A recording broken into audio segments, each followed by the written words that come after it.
Alright, how's it going, everyone? This is Greg from Legacy Productions, and today I have another video talking about video production. Obviously, my YouTube channel is called Legacy Productions, and the name tells it all, maybe. And I wanted to talk to you guys about business in your area. Now, maybe if you're a filmmaker, you want to start making videos for, friends of family or family. There's gonna be, not should I say competition, but there's gonna be other videographers out there that I want to go ahead and just do the same thing as you, correct? So one thing I wanted to talk about is that a lot of videographers in your area might have all the equipment, they might have the expertise, they might have everything. Now the thing about it is, how do I compete in it, right? You're a guy that probably has like a T3i or a D5300, 5200, 5100 from Nikon, or a Sony NEX, any, the cameras. You have a mirrorless camera or DSLR with two lenses, a prime and a telescopic, and one shotgun mic, and maybe an audio recorder, a monopod, and a tripod, right? How are you going to compete against people like them? Full-fledged, professional camcorders or DSLRs, the heavy tripods, the equipment, the boom mics, the lav mics, the reflectors, the whole spectrum of production. How do you compete against them? And I'm going to say here, it's easy. Sounds like, what are you talking about, Greg? Are you just telling me to go out there and get, injured by these guys? Well, here's the thing. The one thing that will make a difference from you and from them is your price. Their price may range from $600 to $1,000 to $2,000 if it's event videography for weddings or they're doing music videos or commercials. Their prices may range different from yours. The reason why I say you can easily compete against them is not only if you put a lot of effort into your work, but also you go ahead and do a reasonable price for what you think your work is worth. Now, don't try to charge $400, $200, $300 for your work if you're beginning or you're almost there. Don't do that. Just because you charge high doesn't mean people are going to think you're high quality. Some people can charge up to $600 and give you the most trash video you could ever see possible. So sometimes price doesn't describe who you are. Keep that thought in mind when you're trying to do a budget with someone, because if you see someone that are struggling with money and they really need a video done, do your best to go ahead and match their needs and also wait for you to make profit back or to see. Now, how I price it is kind of funny. I price it by the amount of stress I'm going to get from making the video, or how stressed out my cameraman, or how much editing it's going to take. If I feel like they're requesting too much, or there's too many locations that I have to go for, and too many specific shots they want, I charge higher. Now, if they say, make me video, surprise me, right? A random one, I charge a bit lower, or a reasonable price where both of us can agree on. My prices may range from a possible, just a plain simple class video that they want done for their school, like an English project. I charge $40. I don't do free videos anymore. I'll put a link in the description at the bottom talking about why I don't do free videos anymore at this point. I don't want to go and get back into that rant. It's a long rant, and a lot of people agreed with me with that, and I like to say thanks for those that did. Now, back to what we were talking about. Now, $60 gets you a very basic music video, or mid-range music video. I still put my quality into it. If I see I need to add quality, but if it's for the price range that I think it should be at, I should make the video to that price range, if you kind of get me from the gist. And then we have $100, which involves a cameraman, besides me, an assistant, camera crane, steady cam, boom pole. That's like a good $60 to $100. And then once involves a full production where we're on a set with lighting, cameras, actors, not actors, but more cameramen, more work horsepower, intensive editing, that goes up to $200 to $300. It makes sense, right? And when it comes to that heavy horsepower, that comes to weddings. Now that we got that out of the way, I'm going to go ahead and talk to you guys about videographers in your area. Now, we all know we have videographers out there, from great ones with Canon 5D Mark IIIs and Panasonic Lumis's GH4s, to the crappy Canon Vixias, which I used to have one, sold it off for the lenses that you guys are seeing me through right now. And it's not really crappy. It's decent. I like it for what it was for. Kind of miss it. Poor thing. Right now it's at a... Okay, I'm getting off topic.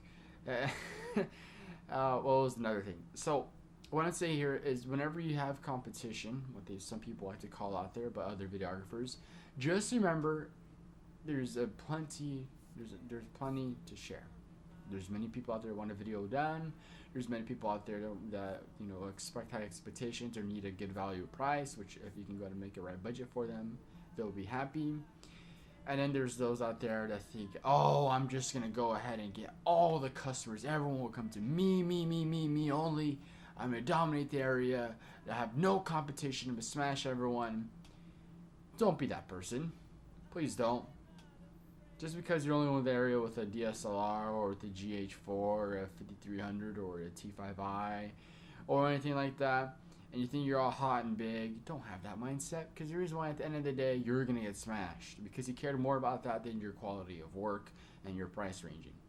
Now, what makes people choose me for me to make their music videos, their films, and documentaries and all that, they choose me is because I like to put quality in my work. I like to have the customer satisfied. I like at the end of the day to return my footage to the producer or the director, or whoever wants to review it, and I want them to feel he did a good job or I'm actually impressed. I don't want them to feel, wow, I hired this guy and this is what he gives me, or wow, he overcharged me for this. That's what I don't want. I want them to be impressed. I want their expectations to be exceeded, and at the end of the day, I want them to give me a pat it back or an extra tip, to go ahead and help me out, get home on gas money, or to go ahead and help, if they give me some type of tripod or a camera. Honestly, if you're gonna hire me for a video and it's a big budget video, if you give me a camera or a lens or something that can help me out in my video production, I can easily take that as a payment. I'm also accepting laptops that are good for editing. Just a hint. But another thing is that if you ever, there's always a videographer out there, and I just dealt with one recently. Not personally, but I got this secondhand from another rapper that I'm working with soon. So he was getting, what was it? Estimates on a video, and this guy was charging way above from what I was charging, not releasing the price names, so the guy will not know who exactly. So no one will know exactly who I'm talking about, keeping names disclosed. And he said this amount, triple digits, and then I said double digits. Who's the rapper gonna choose? Unless he's really dumb, which he's not. He's a smart guy. He went ahead and chose me. He chose me because I did a reasonable price. I knew where he was coming from. He started from the bottom, and I thought, well, might as well go ahead and charge him that price. Correct? It's reasonable. He's beginning. He doesn't have the resources or the money to go to get the camera or anything like that to go and do it himself. So he preferably rather hire me. I found that reasonable, and I went ahead and he chose me, and the videographer that didn't get chosen got mad. Apparently he lives in the Modesto area. I live more in the other side of Modesto. And he said that I'm shit, that my videos are good, and that he shouldn't choose me, that he should go for him. If he chooses me, I would never do a video for you. Now honestly, if you're a videographer and you're thinking like that, please get your head out of the dirt. I'm being honest. Have a positive mindset. Be confident with your work. If you're that confident with your work and you're keeping and you're retaining customers, then you shouldn't worry about other videographers. And I'm being 100% honest with you guys here. If you feel worried about some other videographer taking customers, that means your video work is not at the quality like his, or not better. Yeah, that's the best way I can put it. If you feel like that your work is really bad and garbage compared to his, go back, read the books, study, look at people's videos, look at tutorials, look at new styles, look at different ways you can hold the camera, look at different shots, how you compose, how you're editing, how you color grade. Look at all of that and then implement it into your style. It may feel weird, it may feel different, but if your style starts changing up and it starts improving, and you stop getting those shaky shots and you defocus shots and you're pulling focus better and you're getting better audio and sharper video and you're getting better primes and zooms, then people will start coming to you. But if you're sticking with the kit lens and you're using a handheld and one tripod and you're not supporting your sensor and you're not using good audio, if you're doing it cheap, people can choose you. But if you're trying to use it for the professional manner, you're not going to get far. Being honest here with you, you really need an H4n or a Tascam DR40, which I do not support because of XLR error. There's a long story about it, and I'd rather not go into it. A good shotgun mic, like an Audio-Technica, a nice prime, a nice zoom, ED lenses from Nikon. I love those lenses; they're sharp. All I'm gonna say here is, if you're a videographer and you feel insecure about your work and you feel like other videographers are taking business from you, up your game. And I'm being honest with you, step up your game, upgraded cameras, look back at work, revise works, look at old footage, get constructive criticism, take it in, revise, check with your cameraman, do updates, see what your budget is, recheck your prices, stop with the ego. If you have an ego when it comes to videographer, please leave the room, because having an ego does not get you anywhere. Just because you're up and high up with a really expensive camera and you're screaming all over the place, me, nobody else. You can only go so far. Unless you're a stinking millionaire and you're making thousands of dollars, then I guess you can go ahead and do it. I don't know. I don't really care. But if you're one of those that thinking you're hot and whatnot, and you're running in and you're charging like ludicrous amount of prices, you're not going to get far. Don't think that. Don't start thinking, wow, my business is getting stolen. Well, maybe the other videographer actually sees the value of his work and he sees the amount of time and effort he's put into it and gives an accurate price. Don't set prices on your work till you feel comfortable. If you set your prices at such an early stage, expect very negative feedback or people not coming to you. Start setting your prices lightly because you can easily change them around to accommodate. Once you start getting more knowledge experience, like what I have been doing, I've edited 2 music videos already. So far, so good. I like them. I could see more improvements in them. Hopefully, the newer improvements will make my videos way better. That's pretty much all I have to say. And if for any of you videographers out there that feel worried about entering into your area and start trying to shoot videos, start with, doing some free videos for your family. They'll recommend you. Say, oh yeah, Billy, my nephew shot my wedding or shot, the baby shower that I had. And he does really good. Why don't you talk to him, see if he'll do a video for you? And they go up to you and say, hey, you're on, Denny just told you that, your video was really good, and they said we should hire you. It's like, we'd hire you. It's like, how much do you want? And just say, this is what I do.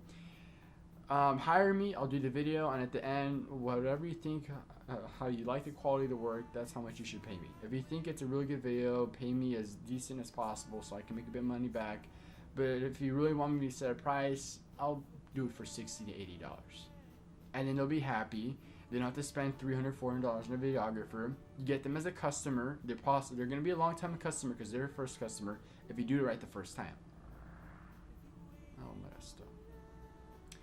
So, that's all, you guys. That's a bit of a business thing I wanted to tell you guys about. That's how a little of my secrets I've been learning from a lot of videographers in the area that I'm networking in. Make sure to network as well. Be good friends with everyone. Don't be snobby. I know those type of people out there are snobby. You'll never work with me. It's just that, I just don't like people that like to brag and snot and make fun of other people's cameras. You're a terrible person. Just stop. Sharing is caring. So that's how I am. Make sure to be nice with the other fellow videographers in your area. Team up, become a production team. It works out at the end. That's what I did, and it's a big success. So that's all, you guys. This is Greg from Legacy Productions. Sorry for the little rant video on the business advice.